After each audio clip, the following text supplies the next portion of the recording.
कर्मण्येवाधिकारस्ते।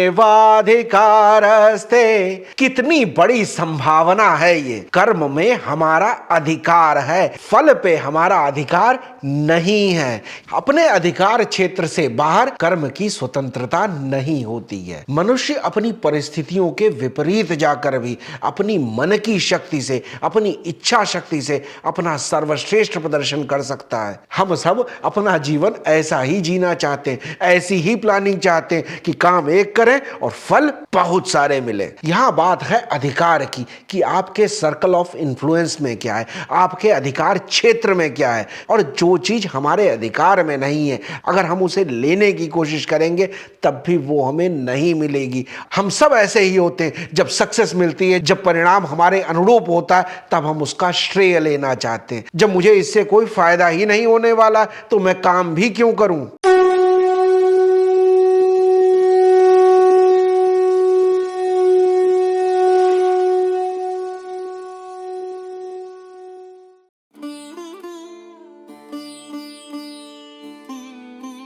धर्मो रक्षते रक्षिता।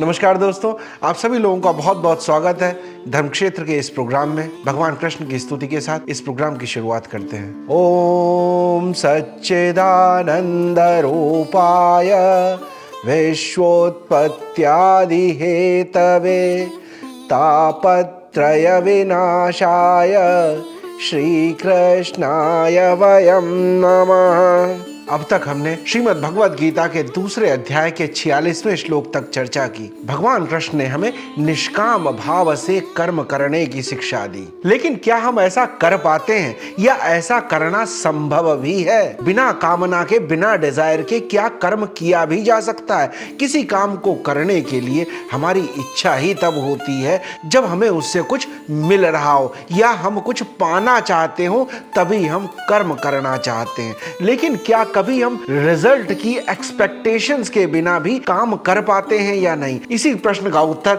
भगवान कृष्ण 47वें श्लोक में देते हैं, और संभवतः ये गीता के सबसे प्रसिद्ध श्लोकों में से एक है। जो भी व्यक्ति गीता के संदर्भ में थोड़ी भी जानकारी रखता है अक्सर इसको कोट करते हैं, लेकिन हम सही मायने में इसका अर्थ जानते भी हैं या नहीं? कर्मण्येवाधिकारस्ते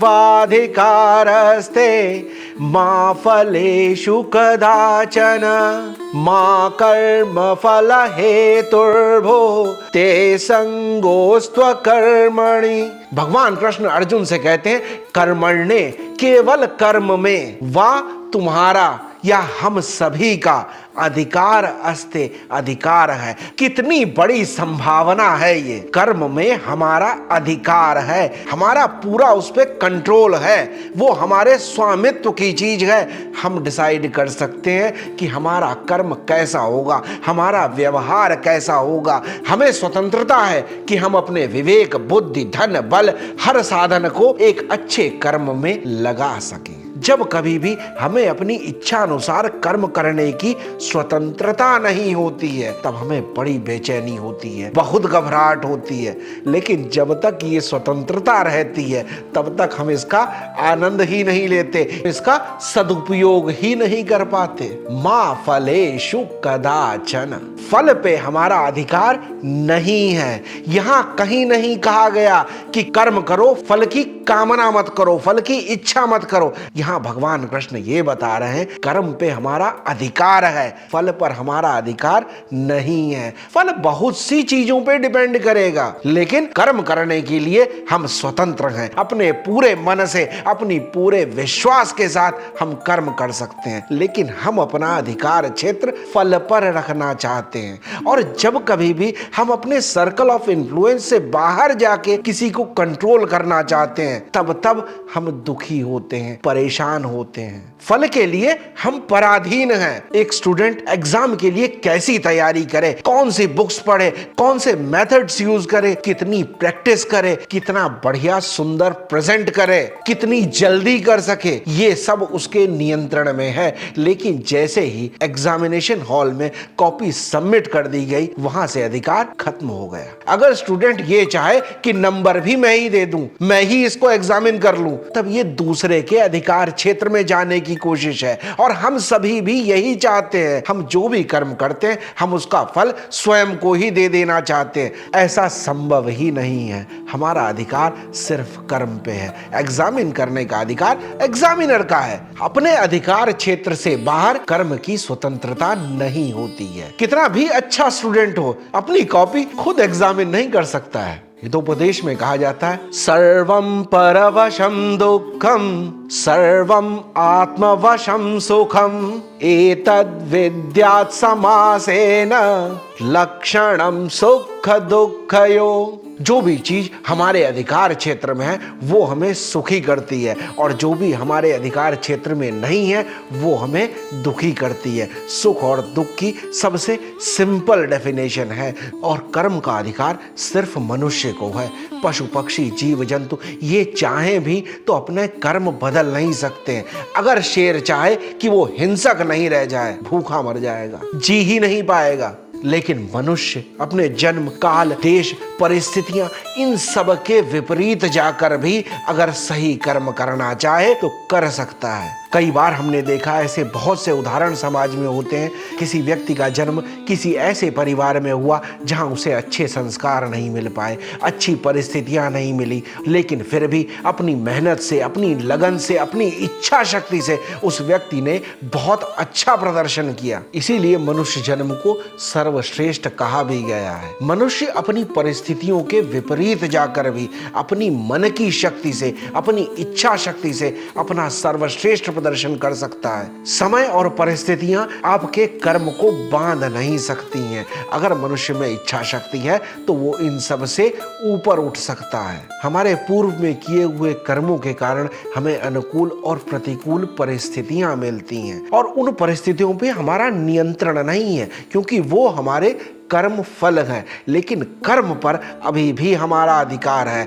आज जो हम कर्म करना चाहें उसका अधिकार हमारे पास है और ये सिर्फ मनुष्य जन्म में ही पॉसिबल है। पशु पक्षी ऐसा नहीं कर सकते। इसीलिए जो कानून बनाए जाते हैं, लॉज बनाए जाते हैं, जो सोसाइटी को ऑर्डर में रखने के लिए जो रूल्स बनाए जाते हैं वो सब मनुष्यों के लिए हैं। पशु पक्षियों के लिए, जानवरों के लिए ऐसे रूल्स की जरूरत ही नहीं है क्योंकि वो अपना स्वाभाविक आचरण अपनी परिस्थितियों के हिसाब से बदल नहीं सकते हैं। यहाँ जो कर्म कहा गया है वो है एक वचन। हम कर्म एक करते हैं एक समय में अगर सही से कर रहे हैं तो। और फलेषु, बहुत से फल की अपेक्षा होती है हमें। वेकेशन के लिए जाना है तो चलो हिल स्टेशन चलते हैं, आउटिंग हो जाएगी और वहां पास में एक बहुत प्रसिद्ध ज्योतिर्लिंग है, उसके भी दर्शन हो जाएंगे। और वहां जा रहे हैं तो बहुत दिन से मौसी जी को भी नहीं मिले, मौसी जी को भी मिलते चलते हैं। कर्म सिर्फ एक है, वेकेशन पे जाना है। हमारी आकांक्षा जो है उन सभी फलों को प्राप्त करने की है। वेकेशन भी हो जाए, हिल स्टेशन पे आउटिंग भी हो जाए, मौसी जी से भी मिल लें और भगवान के दर्शन भी हो जाएं। हम सब अपना जीवन ऐसा ही जीना चाहते हैं, ऐसी ही प्लानिंग चाहते हैं कि काम एक करें और फल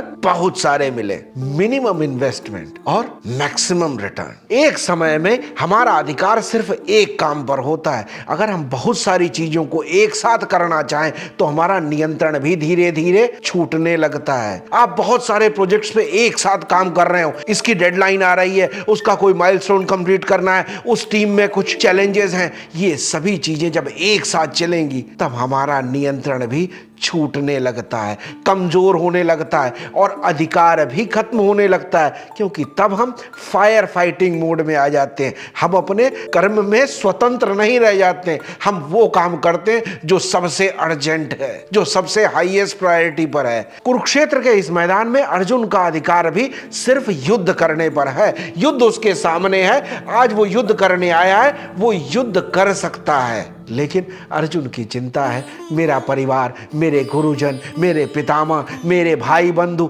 मेरे रिश्तेदार, उन सब का क्या होगा। इतनी सारी बातों को सोच रहा है, इतने फलों के बारे में सोच रहा है, लेकिन जो एक कर्म करना है उससे पीछे हट रहा है। हम भी कई बार कोई काम करने की जब हमारी इच्छा नहीं होती है तब हम बहाने ढूंढते हैं। हम बताते हैं अरे इसलिए नहीं करना चाहते कि ऐसा हो जाएगा, वैसा हो जाएगा। लेकिन करते कुछ नहीं है। हम अपने कर्म का जो अधिकार है उसे भी खो देते हैं। जो वास्तव में हमारे पास सबसे बड़ी पूंजी थी, जो हमारा सबसे बड़ा एसेट है कि हमारा कर्म पर अधिकार है, हम उसे ही छोड़ देते हैं। इस श्लोक में 3 बार मां शब्द कहा गया है। मां का अर्थ यहां पर नहीं के अर्थ में है। मां फलेषु कदाचन, हमारा फल पर अधिकार है ही नहीं।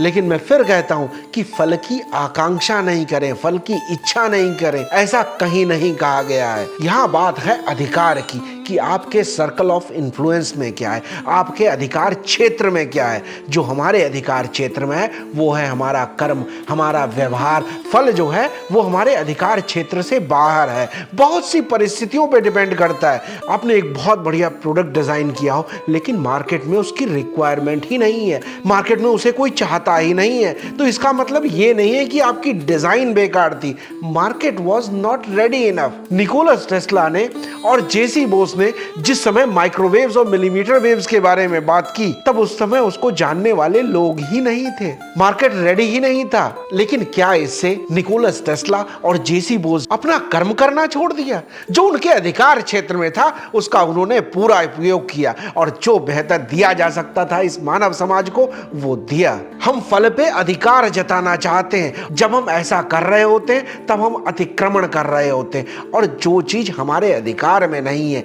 अगर हम उसे लेने की कोशिश करेंगे तब भी वो हमें नहीं मिलेगी, और तब हम परेशान हो जाते हैं, चिंतित हो जाते हैं, फ्रस्ट्रेट हो जाते हैं, डिप्रेशन में चले जाते हैं। लेकिन कभी भी हम अपने आप पर यह क्वेश्चन नहीं करते हैं कि क्या ये तुम्हारे अधिकार क्षेत्र में था अथवा नहीं। आपके गार्डन में एक पेड़ लगा हुआ है, आपको पसंद नहीं आता, आप काट सकते हैं, वो आपके अधिकार क्षेत्र में है। लेकिन पड़ोसी के यहाँ एक पेड़ लगा हुआ है, आपको अच्छा नहीं लगता, अगर आप उसको काट देने की कोशिश करेंगे झगड़ा झंझट होगा, मन दुखी होगा, क्योंकि आप अपने अधिकार क्षेत्र से बाहर जाकर अतिक्रमण करना चाहते हैं। हम अधिकार के प्रति इतना आसक्त हो जाते हैं, इतना उससे अटैच्ड हो जाते हैं कि जब फल हमारी इच्छा के अनुरूप नहीं आता तब हम डिप्रेशन में चले जाते हैं, फ्रस्ट्रेट हो जाते हैं। इसीलिए यहाँ भगवान कृष्ण ने कहा है कर्मण्येवाधिकारस्ते मा फलेषु कदाचन। जहां तुम्हारा अधिकार है वहां तुम स्वतंत्र हो, चीजें तुम्हारे नियंत्रण में,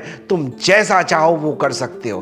पर क्या हम कभी अपने आप को एनलाइटेंड करते हैं इस बात से? और इसीलिए मैं अक्सर कहता हूं कि कर्म पर जब हमारा अधिकार है तो हमें कर्म को बड़े प्रेम भाव के साथ, बड़े शुचिता के साथ और बड़े आनंद भाव से करना चाहिए। और जब कर्म को इतने आनंद भाव से किया जाता है तब कर्म ही धर्म हो जाता है। फल में हमारी आसक्ति इतनी हो जाती है कि हम कर्म करने का मजा ही नहीं ले पाते। ऐसा लगता है कि डेस्टिनेशन पर पहुंचने की इतनी जल्दी है कि सफर का आनंद ही नहीं लिया। हमारे यहाँ नेदरलैंड्स में एक बहुत फेमस पेंटर हुए हैं, विंसेंट फैन गॉग। उन्होंने लगभग 2100 पेंटिंग्स बनाई। उनकी पारिवारिक स्थिति बहुत बढ़िया नहीं थी। जब वो पढ़ाई के लिए एक दूसरे शहर में रहते थे तो उनका बड़ा भाई थियो उन्हें हर महीने कुछ पैसे भेज दिया करता था, जिससे केवल खाना पीना खाया जा सकता था और इससे कोई भी सुख साधन नहीं जुटाए जा सकते थे, हॉबीज पूरी नहीं की जा सकती थी। लेकिन वैन गॉग खाना नहीं खाते थे। वो उस पैसे से पेंट, ब्रश और कैनवस ले आते थे और अपने मन के अनुसार पेंटिंग किया करते थे। एक बार उनका भाई थियो उनसे मिलने आया। उन्होंने देखा कि वैन गॉग बहुत कमजोर हो गए। जब पूछा तो उन्होंने बताया कि मैं पेंटिंग करता हूँ, मुझे पेंटिंग करना अच्छा लगता है। तब भाई ने कहा कि मेरी स्थिति ऐसी नहीं है कि मैं तुम्हें और पैसे दे सकूं। पेंटिंग्स बनाने का क्या फायदा है, कोई इन्हें खरीदता भी नहीं है। वैन गॉग मुस्कुराया और बोला कि कोई नहीं खरीदता इससे क्या मतलब है, मुझे अच्छा लगता है पेंटिंग बनाना। मैं भूखा रह सकता हूँ लेकिन बिना पेंटिंग बनाए मैं जी भी नहीं सकता हूँ। जिस दिन भी मैं पेंटिंग नहीं बनाता हूँ मुझे अच्छा ही नहीं लगता है। उसके लिए पेंटिंग बनाना शायद खाना खाने से भी ज्यादा महत्वपूर्ण था। काम करने का आनंद महत्वपूर्ण था। वो पेंटिंग्स बिकती थी या नहीं बिकती थी इससे कोई फर्क ही नहीं पड़ता था। और वैन गॉग के पूरे जीवन में सिर्फ एक पेंटिंग बिक पाई। आज उनमें से एक एक पेंटिंग $50 मिलियन तक बिक रही है। वैन गॉग का इंटरेस्ट कभी इन 50 मिलियन में था ही नहीं। नहीं, उसे कर्म करने का आनंद लेना था। उसने अपने हिस्से का आनंद ले लिया, अपने अधिकार क्षेत्र में पेंटिंग करना था, आनंद लेना था, वो ले लिया। जब समय आया, जब परिस्थितियां बनी, तो वैन गॉग फेमस हो गए। उन्होंने कभी इसकी चिंता भी नहीं की। जब कभी वो पेंटिंग बनाता था तो हमेशा ये सोचता था कि पहले वाले से अच्छी बनाई जाए। ये अच्छा बनाना ही वैन गॉग का आनंद था। आगे कहा गया, मां कर्म फल हेतुर्भुः, अपने आप को कर्म का हेतु भी मत समझो। अर्जुन इस युद्ध क्षेत्र में आकर ये सोच रहा है कि मैं राज्य की प्राप्ति के लिए इन सबको मार डालूंगा, इन सब के मरने का कारण मैं बनूंगा। अपने आप को इतनी इंपॉर्टेंस भी मत दो। ये जो कुछ भी हो रहा है, जैसा भी हो रहा है, हम इसके कारण नहीं है। ये हो रहा है, हमें ये करने का अवसर मिल रहा है। हम सब ऐसे ही होते हैं। जब सक्सेस मिलती है, जब परिणाम हमारे अनुरूप होता है, तब हम उसका श्रेय लेना चाहते हैं। हम यहां तक कह देते हैं कि मैं न होता तो ये हो ही नहीं सकता था। लेकिन जैसे ही परिणाम खराब हुआ, हम उसे डिसोन कर देते हैं। युद्ध जीतने के बाद भी अर्जुन कह सकता था कि मैंने सबको जीत लिया, मैंने सबको मार दिया, मैंने विजय दिलाई। तब एक अहंकारी अर्जुन पैदा होता, वो एक नए रूप में दुर्योधन ही हो जाता। लेकिन अर्जुन तो भगवान कृष्ण को समर्पित हो चुका है, तभी धर्म की स्थापना भी हो सकती है। हम अपने ऑफिसेज में देखते हैं, कोई प्लान, कोई प्रोजेक्ट, कोई प्रोडक्ट सक्सेसफुल हो जाए तो सभी उसका क्रेडिट लेना चाहते हैं। लेकिन जब कोई फेलियर हो जाए, तब ब्लेम गेम चालू हो जाता है। सभी लोग अपने आप को उससे अलग कर लेना चाहते हैं। गवर्नमेंट कोई अच्छी स्कीम लाए, अच्छे इम्प्लीमेंटेशन हो, तो सभी लोग क्रेडिट लेना चाहते हैं। अपोजिशन भी कहेगा कि हमने गवर्नमेंट के ऊपर प्रेशर बनाया था, तब ये स्कीम आई। लेकिन अगर कोई स्कीम फेल हो जाए, जो अपने साथ होते हैं वो लोग भी उसका विरोध करने लगते हैं। वो सिर्फ उस प्लान को या उस स्कीम को डिसोन नहीं कर देते हैं, वो उस व्यक्ति को भी डिसोन कर देते हैं। उसकी कैपेबिलिटीज क्वेश्चनेबल हो जाती हैं, उसकी ऑनेस्टी भी क्वेश्चनेबल हो जाती है। लेकिन इसका एक दूसरा पक्ष भी है। दुर्भाग्यवश हमसे कोई दुर्घटना हो गई, किसी का कोई नुकसान हो गया, और हम इसको जीवन पर्यंत अपने ऊपर गिल्टी मानकर रह जाते हैं। वो भी कर्म का हेतु बन जाना है। एक सेंस है श्रेय लेने की, और दूसरी है अपने आप को अपराध बोध से ग्रसित कर लेना। अर्जुन के साथ भी ऐसा हो सकता है। अर्जुन आज युद्ध जीतने के बाद अपराध बोध से भी ग्रस्त हो सकता है कि मैंने अपनों को मार डाला, अपने भाइयों को, अपने पितामह को, अपने गुरुजनों को मार डाला। उसे अपराध बोध हो जाता, डिप्रेशन में चला जाता। ऐसा व्यक्ति भी शासन नहीं कर सकता, धर्म की स्थापना तब भी नहीं हो पाती। इसीलिए भगवान कृष्ण अर्जुन से कह रहे हैं कि अपने आप को इस युद्ध का कारण भी न समझो। इन सभी लोगों की मृत्यु तो निश्चित ही है, तुम सिर्फ निमित्त हो, तुम इसे रोक सकते ही नहीं हो। इसका परिणाम क्या होगा, इस पर भी तुम्हारा नियंत्रण नहीं है। पर आज तुम कैसा बिहेव करोगे, आज तुम्हारा आचरण कैसा होगा, आज कर्म की इस परीक्षा में तुम इसका सामना करोगे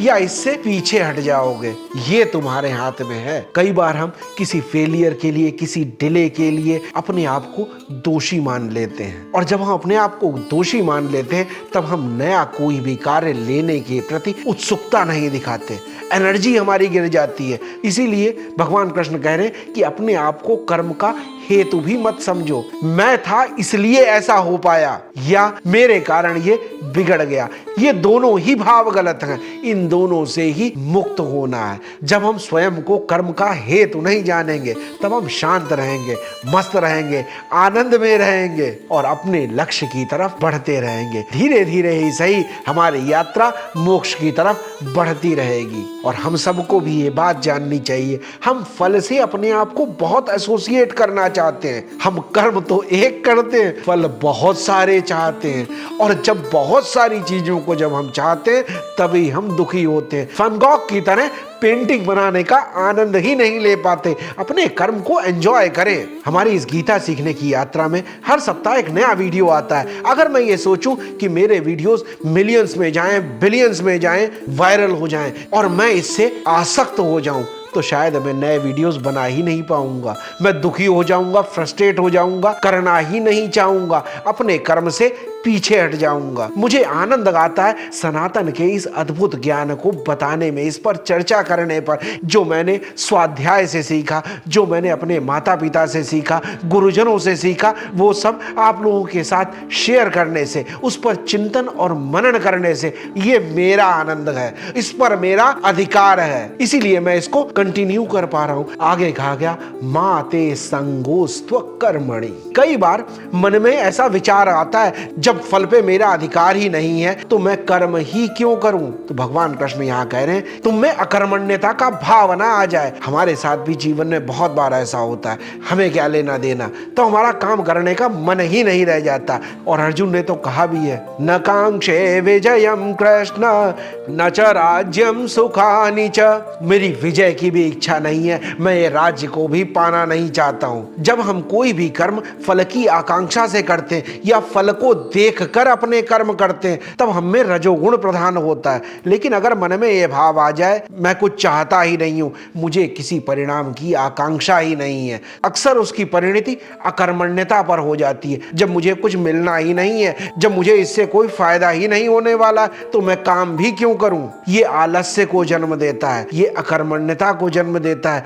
तब हम तमोगुण में चले जाते हैं। और भगवान कृष्ण अर्जुन का लेवल उठाना चाहते हैं और हमारा भी लेवल उठना चाहिए। हमें रजोगुण से सतोगुण की तरफ बढ़ना है, रजोगुण से तमोगुण की तरफ नहीं जाना है। 45वें श्लोक में भगवान कृष्ण ने कहा भी था, नित्य सत्वस्थो, कि नित्य ही सतोगुण में स्थित हो। सतोगुण कर्म प्रधान है, कर्म किए जाते हैं लेकिन फल में आसक्ति भाव नहीं होता है। निरपेक्ष भाव से कर्म किए जाते हैं, स्वार्थ की चिंता नहीं की जाती। और ये आसक्ति भी दो तरह की होती है, एक होता है पॉजिटिव अटैचमेंट और एक होता है नेगेटिव अटैचमेंट। पॉजिटिव अटैचमेंट होता है मैं ऐसा करूंगा तो मुझे ये मिलेगा, ये मिलेगा। एक नेगेटिव अटैचमेंट होता है कि अगर ऐसा करूंगा तो मुझे इसका ये परिणाम भुगतना पड़ेगा, इससे ये नुकसान होगा, मैं कर्म करूं ही क्यों, मैं जानता हूं इसका परिणाम सही नहीं होगा। ये दोनों ही आसक्ति की लिमिट्स हैं। एक पॉजिटिव अटैचमेंट पाने की इच्छा से है और दूसरा नुकसान का भय है। और भगवान कृष्ण कह रहे हैं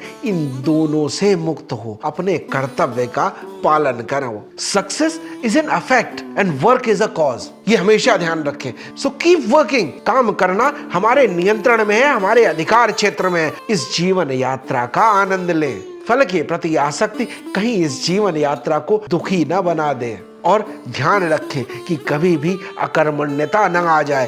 कर्म से मुक्त हुआ ही नहीं जा सकता है। अनासक्त भाव से, प्रेम भाव से कर्तव्य समझकर अपने काम को करते रहें और तभी व्यक्ति बंधनों से मुक्त हो सकता है। लेकिन इन बंधनों से, इन अटैचमेंट से एकदम से छूटा भी नहीं जा सकता, मुक्त हुआ ही नहीं जा सकता। और इसी को भगवान कृष्ण आगे बताएंगे कि हम कैसे अपने कर्म बंधनों से मुक्त हो सकते हैं। आज भी अगर कोई बात अच्छी लगी हो, कोई प्रसंग अच्छा लगा हो, तो जरूर इस वीडियो को लाइक करें, वीडियो को अपने मित्रों के साथ, अपने परिवारजनों के साथ जरूर शेयर करें, चैनल को सब्सक्राइब भी करें और बेल नोटिफिकेशन आइकन प्रेस कर दें ताकि हर शुक्रवार को जब एक नया वीडियो अपलोड हो तो आप तक इसकी सूचना पहुंच जाए। आप लोग अपने कमेंट्स भी दीजिए, आपके कमेंट्स गीता को जानने समझने की हमारी इस यात्रा में बहुत ही उपयोगी होंगे। जय श्री राम। धर्मो रक्षते रक्षिता।